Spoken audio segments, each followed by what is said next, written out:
नमस्कार दोस्तों, स्वागत है आप सभी लोगों का हमारे कुशवाहा स्टॉक एनालिटिक्स में। तो दोस्तों, जैसा कि आप सभी जानते हैं कि हम हर शनिवार को आपके लिए मास्टर क्लास लेके आते हैं और उसमें हम प्राइस एक्शन को डिस्कस करते हैं और किसी भी स्टॉक के या फिर किसी भी इंडेक्सेस के है ना प्राइस को हम डिस्कस करते हैं और उसके बारे में जानते हैं कि वो आने वाले सेशन में किस प्रकार का मूवमेंट दे सकता है। तो दोस्तों, पिछली बार हमने प्राइस एक्शन को कैसे रीड करना है वो सीखा था और प्राइस एक्शन पर हम सपोर्ट और रेजिस्टेंस जोन को किस प्रकार से ड्रॉ करें ताकि हमारे लिए बेस्ट काम कर सके, इसके बारे में हमने सीखा था एकदम डीपली। ओके, तो आई होप आप लोगों ने वो वीडियो देखा होगा अच्छे से और आपने समझा होगा। तो दोस्तों, आज हम सीखेंगे कि प्राइस एक्शन पर ट्रेंड लाइन को कैसे ड्रॉ करें।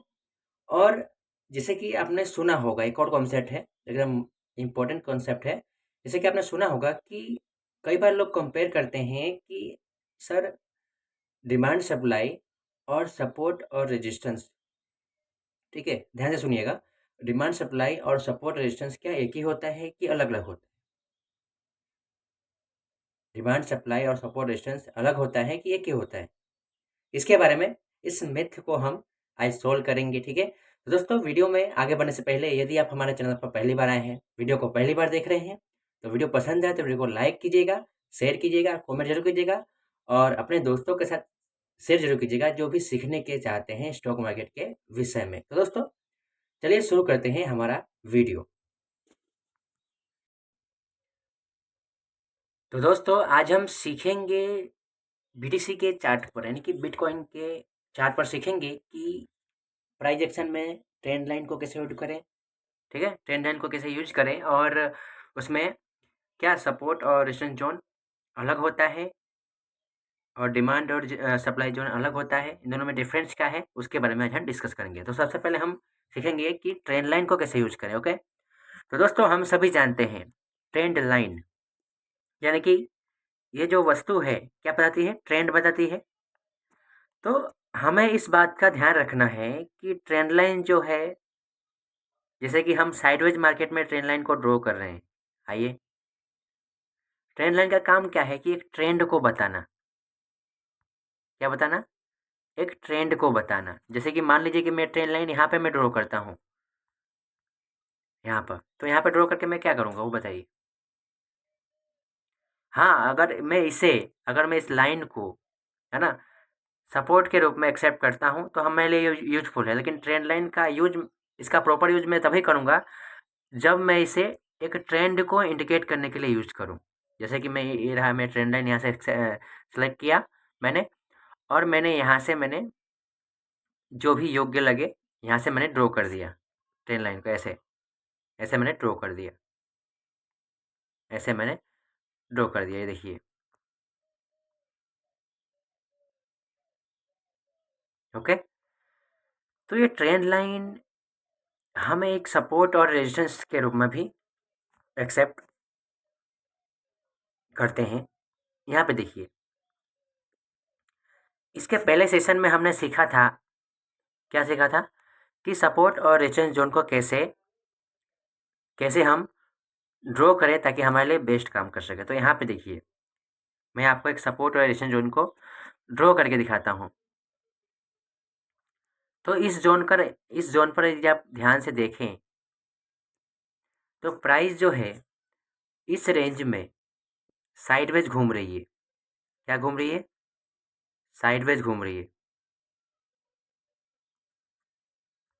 प्राइस जो है साइडवेज इस रेंज में है, ठीक है। मैं डेली चार्ट पर हूँ बीटीसी के। ओके, यहाँ पे देख रहे हैं आप, साइडवेज है। तो सपोर्ट और रेजिस्टेंस जोन को कैसे ड्रॉ करना, हमने पिछले सेशन में, हमने शनिवार के मास्टर क्लास में हमने सीखा था। ओके, तो आज हम जो ट्रेंड लाइन यूज करते हैं, देखिए सभी लोगों को, आई होप कि सभी लोगों को ट्रेंड लाइन यूज करने आता है, लेकिन आज हम कुछ नया करने वाले हैं। सॉरी दोस्तों, थोड़ा सा आवाज़ में प्रॉब्लम हो सकती है। आज हम कुछ नया करने वाले हैं। नया ये है क्योंकि देखिए, सभी लोग जो है ट्रेंड लाइन को एक सिंगल लाइन की तरह देखते हैं। ट्रेंड लाइन को एक सिंगल लाइन की तरफ देखते हैं। जैसे कि मैं इसका टाइम फ्रेम चेंज करूँ, 1 आवर पे जाता हूँ, तो ये जो है क्रिप्टो मार्केट है, इसलिए इसमें वोलेटिलिटी ज़्यादा होने के कारण जो है मार्केट में देखिए कितना वोलेटाइल है। लेकिन हम यहीं पे सीखेंगे एकदम अच्छे से प्रैक्टिकली। तो आप यहाँ पर थोड़ा-सा फ़ोकस कीजिए। मैं यहाँ पर आपको एक ट्रेंड लाइन को, है ना, डबल ट्रेंड लाइन बैंड को मैं ड्रॉ करके दिखाता हूँ। आप ज़रा बने रहिएगा।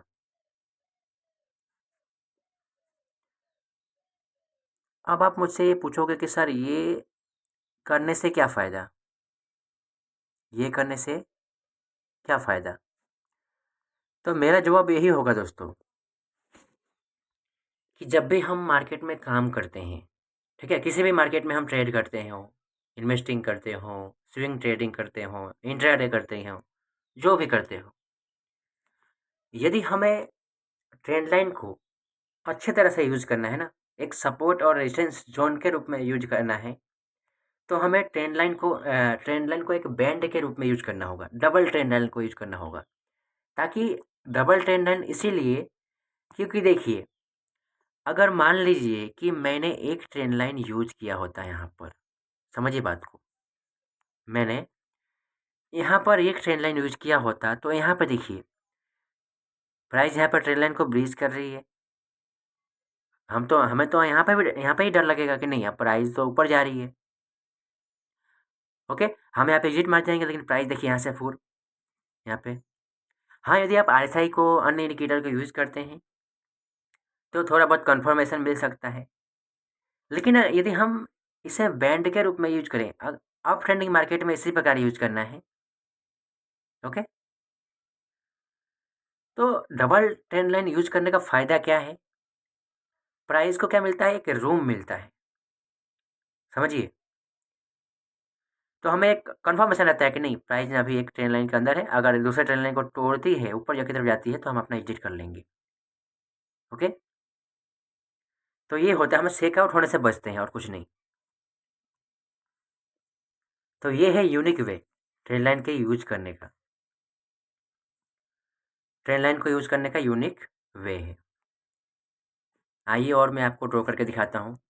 ऐसा आप खुद जाकर किसी भी मार्केट के चार्ट पर, ठीक है, इंडियन मार्केट के चार्ट पर, है ना, कहीं पे भी जाकर आप ट्राई कीजिए, टेस्ट कीजिए।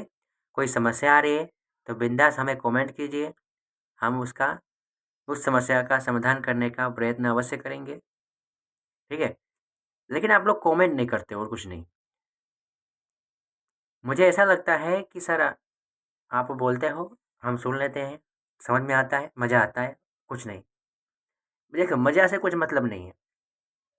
वर्तमान समय में वर्तमान समय में यदि आप अपने आप को अपडेट नहीं करोगे ना भाई साहब, तो आप पीछे रह जाओगे। इसलिए अपडेट करना बहुत ज़रूरी है। मैं ये नहीं कहता हूँ कि आप सब आओ, सब स्टॉक मार्केट में काम करो मेरे जैसे। सब लोग मेरे जैसे एकदम स्टॉक मार्केट के एकदम महारथी बन जाओ, है ना? स्टॉक मार्केट में करोड़ों कमाओ। देखिए, मैं ऐसा कभी नहीं बोलूँगा आपको कि आप भी आओ स्टॉक में काम करो, नहीं। सीखो, अपन कुछ भी नया सीखो। ये नहीं कहा ये पसंद नहीं आ रहा है, कोई बात नहीं। डिजिटल मार्केटिंग सीखो, अन्य कोई सीखो, यानी कि सीखो खरी। तो ये देखिए, डबल ट्रेंड लाइन यूज़ करने का फ़ायदा देखिए, कितना अच्छा फ़ायदा है।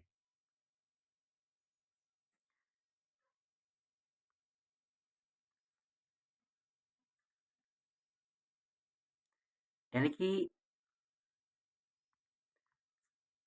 देखिए, तो आप भी जाकर इसे चार्ट पर प्रैक्टिस कर सकते हैं। ओके? प्रैक्टिस कीजिएगा इस नए रूल को। अब हम सीखेंगे कि क्या सपोर्ट और रेजिस्टेंस ज़ोन और डिमांड सप्लाई ज़ोन एक होता है कि अलग-अलग होता है। ओके? आइए, सबसे पहले मैं डेली चार्ट पर स्विच करता हूँ।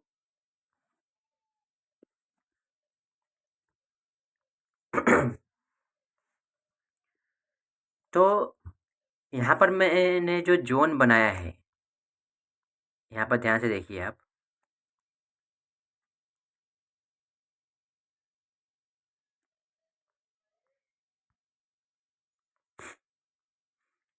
यहाँ पर जो मैंने जोन बनाया है, इसे आप क्या कहेंगे?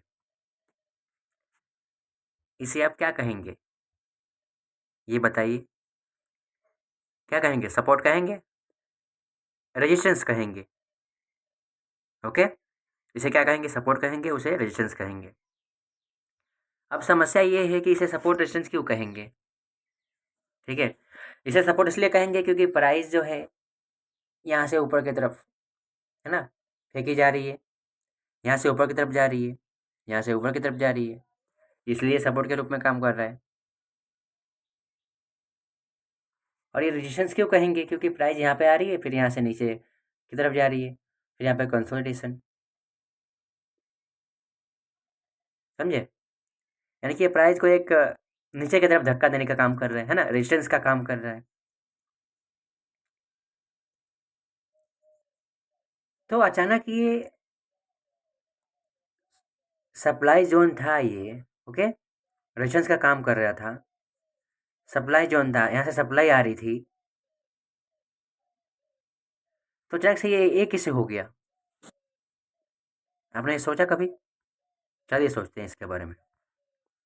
देखिए, कोई भी स्टॉक हो, कोई भी इंडेक्स हो, मेरे दोस्त, यहाँ पे देखिए, यहाँ पर सप्लाई कब तक है? जब तक कोई स्मार्ट मनी वहाँ से सेल कर रहा है। लेकिन यहाँ पर इस जब यहाँ पर प्राइस आने के बाद सप्लाई की मात्रा देखिए, इसमें एक्चुअली हुआ क्या है कि जो स्मार्ट मनी है, मैं इसके थोड़ा सा प्रीवियस सेशन में जाकर आपको बताता हूँ। जो स्मार्ट मनी है, ठीक है, उन लोगों ने यहाँ पर अपना ऑर्डर पंच किया, है ना, यहाँ पर अपना ट्रेड किया अपने आप को, रैली बनाया, बेस बनाया, रैली बनाया, बेस बनाया, इस प्रकार से फिर यहाँ पर एक हाईएस्ट पॉइंट के पास लेके आए, ठीक है, एक एक्सट्रीम लेवल पर लेके आए ऐसा कहेंगे। फिर वहाँ से प्राइस को उन्होंने वहाँ से अपना पोजीशन जो है धीरे धीरे खाली करना शुरू किया, ठीक है, क्योंकि देखिए वो स्मार्ट मनी है जो एक साथ में अपना पोजीशन खाली नहीं करते। मान लीजिए कि उन लोगों ने 20 लाख का ऑर्डर पंच किया है, तो धीरे धीरे सेल करेंगे, जैसे कि कभी 2 लाख सेल कर दिया, फिर 1 लाख खरीद लिया, फिर 1 लाख सेल कर दिया, ठीक है, इस प्रकार से धीरे धीरे ये काम करेंगे। जैसे ही जब यहाँ पर उनका सेल करने का काम ख़त्म हो जाएगा, यानी कि उनके पास जो क्वांटिटी होगी वो सेल कर देंगे, उनके पास जो माल होगा वो ख़त्म हो जाएगा, तो क्या होगा, प्राइस में धीरे धीरे क्या होगा, स्ट्रॉन्गनेस आएगा, प्राइस स्ट्रॉन्ग होगा, और प्राइस जो है यहाँ से धीरे धीरे उसमें ऊपर की तरफ रास्ता लेगी। अब यहाँ पर सप्लाई नहीं है दोस्तों, क्योंकि यहाँ पे सप्लाई ख़त्म हो गई है। सप्लाई ख़त्म हो गई, इसका मतलब कौन आएगा? डिमांड आएगा।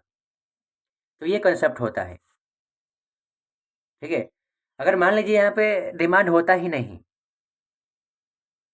समझिए बात को, यहाँ पे डिमांड होता ही नहीं, तो इसको ब्रेकआउट कैसे होता? इसीलिए सपोर्ट और रेजिस्टेंस, सपोर्ट क्या काम करेगा? खाली प्राइस को ऊपर नीचे करने का काम करता है। सपोर्ट क्या करता है? प्राइस को ऊपर करता है, रेजिस्टेंस ऊपर प्राइस को नीचे की तरफ ढकेलता है। अब ऐसा होता क्यों है? क्योंकि वहाँ पर क्या होता है, सप्लाई होता है, यहाँ पर क्या होता है, सप्लाई होता है, यहाँ पर क्या होता है, डिमांड होता है, तभी ऐसा होता है। अगर मान लीजिए यहाँ पर डिमांड ना हो, समझिए बात को, एक सिंपल सा कॉन्सेप्ट है, मजा आएगा, कुछ नया सीख कर जाएंगे आप यहाँ पे। सिंपल सा कॉन्सेप्ट है, अगर यहाँ पर डिमांड ना हो भाई साहब, तो क्या होगा? आने वाले सेशन में ऐसा हो सकता था, ठीक है, ड्रॉप बेस ड्रॉप करके नीचे की तरफ चला जाए। लेकिन यहाँ पर डिमांड था भाई, यहाँ पर क्या था, डिमांड था, तभी प्राइस यहाँ से ऊपर गई। तो ये होता है सपोर्ट और रेजिस्टेंस और डिमांड सप्लाई के बीच में अंतर। आई होप आपको समझ में आया होगा दोस्तों। कैसा लगा वीडियो को कमेंट करके जरूर बताइएगा। मिलते हैं एक अगले सेशन में, तब तक के लिए जय हिंद।